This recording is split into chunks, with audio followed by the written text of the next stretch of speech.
திருச்சியிலிருந்து மதுரை வரை செல்லும் மதிமுக பொதுச் செயலாளர் வைகோவின் நடைப்பயண தொடக்க விழாவை காங்கிரஸ் கட்சி புறக்கணித்திருப்பது பேசுபொருளாக மாறியுள்ளது.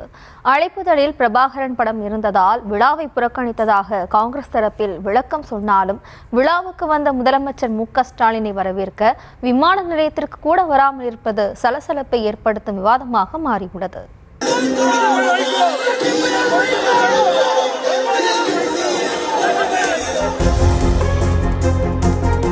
என்ன ரீசன்?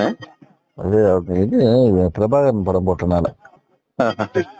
டோட்டலா இப்ப காங்கிரஸ் கட்சியில யாரும் வரல. யாருமே வரல. வைகோவின் நடைபயண தொடக்க விழாவுக்கு புதிதாக திமுக கூட்டணிக்குள் என்ட்ரியான கமல் கட்சி முதற்கொண்டு பிரசன்ட் ஆகியிருந்த நிலையில் கதர் கட்சி ஆப்சென்ட் ஆகி இருந்ததுதான் பல கேள்விகளை எழுப்பியுள்ளது. சட்டமன்ற தேர்தல் நெருங்கி வரும் நிலையில் சமத்துவ நடைபயணம் என்ற பெயரில் திருச்சியிலிருந்து மதுரை வரை மதிமுக பொதுச் செயலாளர் வைகோ நடைபயணம் செய்வதாக அறிவித்தார்.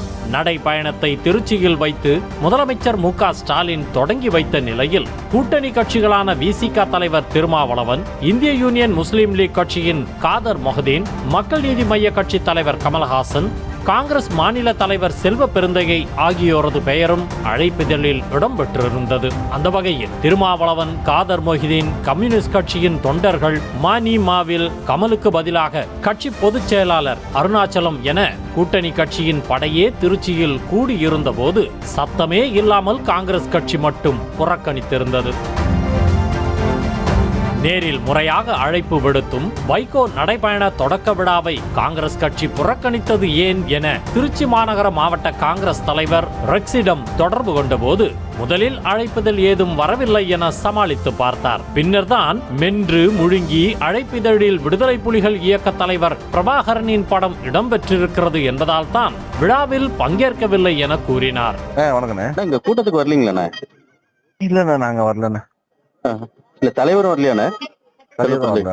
வரல. இல்ல என்ன ரீசன்? எனக்கு இங்க இன்விடேஷன் வரல ஒண்ணு. அங்க கொஞ்சம் என்ன ரீசன்? இது பிரபாகரன் படம் போட்டனால. டோட்டலா இப்ப காங்கிரஸ் கட்சியில யாரும் வரல. யாருமே வரல. நடைபயண விழாவை மட்டுமல்லாமல் திருச்சிக்கு வந்திருந்த முதலமைச்சர் மு.க.ஸ்டாலினை வரவேற்க கூட்டணி கட்சியினரும் குழுமியிருந்தனர். அதிலும் காங்கிரஸ் கட்சி ஆப்சென்ட் ஆகி இருந்தது கூட்டணிக்குள்ளும் சலசலப்பை ஏற்படுத்தியுள்ளது. ஏற்கனவே காங்கிரசின் பிரவீன் சக்கரவர்த்தி திமுகவுக்கு எதிராக பேசி வருவது மாதிரியான நிகழ்வுகள் நடந்து வரும்போது கூட்டணி கட்சியினரின் விழாவை காங்கிரஸ் புறக்கணித்து இடைவெளி கடைபிடிப்பது பல சந்தேகங்களை கிளப்பியுள்ளது.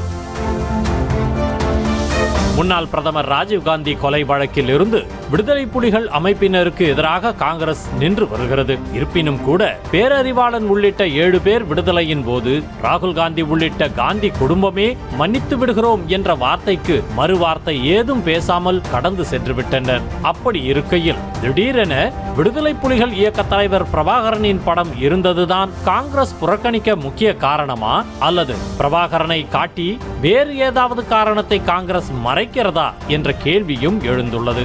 வைகோ எப்போதுமே விடுதலை புலிகள் இயக்கத்தின் தீவிர ஆதரவாளர் தான் என்ற நிலையில் கடந்த காலங்களில் காங்கிரசுக்கு எதிராக கடுமையான எதிர்வினை ஆற்றி பேசியிருக்கிறார். ஈழத்தமிழர் படுகொலைக்கு காங்கிரஸ் தான் காரணம் என வைகோ குற்றம் சாட்டியிருக்கிறார். அப்படி இருக்கையில் இத்தனை நாளாக வைகோ இருந்த கூட்டணியில் இடம்பெற்றிருந்த காங்கிரஸ் தற்போது மட்டும் பிரபாகரனை காரணம் காட்டி விலகத் தொடங்கியுள்ளது. கடந்த சில மாதமாக காங்கிரஸில் இருந்து எழும் கலக குரல்கள் வரிசையில் முதலமைச்சர் பங்கேற்று தொடங்கி வைத்த வைகோவின் நடைபயண விழாவை புறக்கணித்ததும் சேர்ந்திருக்கிறது.